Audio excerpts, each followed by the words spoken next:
Maturantët testuan njohuritë e tyre në lëndën e matematikës në provimin e tretë të maturës shtetërore, pas atyre të gjuhës shqipe dhe gjuhës së huaj. Testi u vlerësua si mbi nivelin mesatar nga shumica e nxënësve, të cilët pohuan se hasën vështirësi në disa ushtrime të veçanta.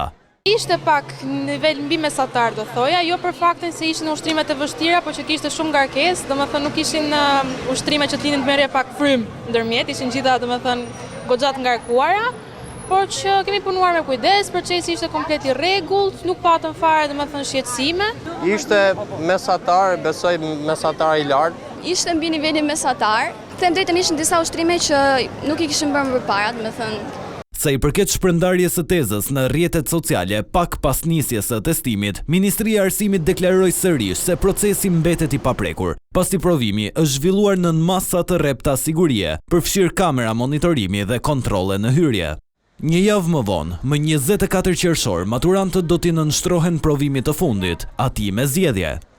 Ndërkohë, nxënësit janë ende në pritje të rezultateve të gjuhës shqipe dhe letërsisë, të cilat pritet të publikohen më 19 qershor.